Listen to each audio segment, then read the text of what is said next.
And we're here at the west coast of New Zealand, and this is the Tasman Sea. It gets very windy and cold here, but while we're here, it's just to have a quick look to see what plants are growing. And if you have a quick look over here on the bank, you'll see there's down at the bottom there, we've got some pohuta kawas, and we've got some flaxes, toitois, all natives that are growing pretty well. A little bit further up on the bank, where it's very, very steep, no plants are growing, you can see the erosion starting to happen. But for all the rest of this, all those plants are really helping to stabilize that bank. And obviously you don't have to mow it, it's just very low maintenance. So that's what nature's doing. I think we should do the same in our gardens. Of course, there are other alternatives to mowing. We've got our trusty sheep and goats, which will be all good for steep slopes. Obviously they have a bit of maintenance with them, but perfectly good for looking after if you didn't want to put planting in. So we've got a couple of examples here. On the right hand side we've got the grass bank, no plants, with a bit of erosion starting happening, and then planted up. That does fix a lot of things. It helps stabilize the bank. And here we're using some flax, and then this is Phormium cookianum. This is throughout New Zealand, very tough plant for sun or shade, coastal conditions, wind, you name it, it's going to grow really well. And this is its other relative, its brother. It's Phormium tenax. It's got a sort of more pointier shape, grows a bit taller, through to 3 meters. Which is a little bit big for most situations, so I prefer using smaller flaxes generally for landscaping.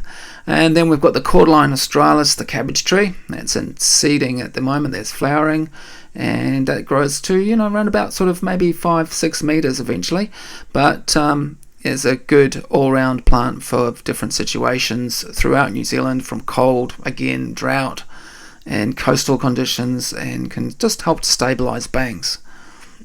Another one we're coming up now is the Coprosma. So Coprosma is again another New Zealand native and can tolerate a bit of shady conditions, coastal conditions, and drought.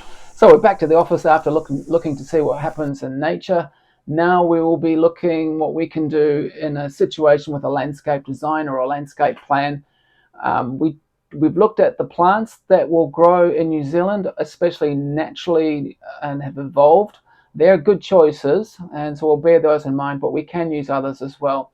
There's a lot of ground covers and things that we can use to stop erosion, and things that will establish on banks. So let's take a look at a possible design. Okay, so this is a planting plan that I have done, and it has 2 houses on it. The section was very steep and really wasn't advisable to mow. This would be too dangerous. So what we've done is we've planted it up in a lot of low maintenance natives with some exotics. We've got some Mullembeckias, some flaxes, some Coprosmas, and some knee cow palms, all to make it look very attractive and low maintenance. So this is the planting plan. You can see by the contours, because basically what we do here is we build a model of the section.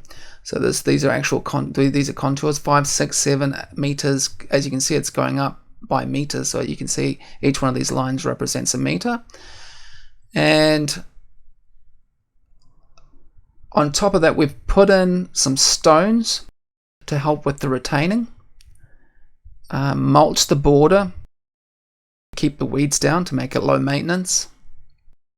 Needed some extra retaining wall to go around and just make sure that the bank was well away from the house. And I would say after a few years, this planting will be a very low maintenance garden and very good for erosion control and stabilizing that bank. Now I can give you a quick perspective of it, and that's what it looks like. And you can sort of see that it's pretty low maintenance once those plants established, and that would take probably about 5 years, I would say.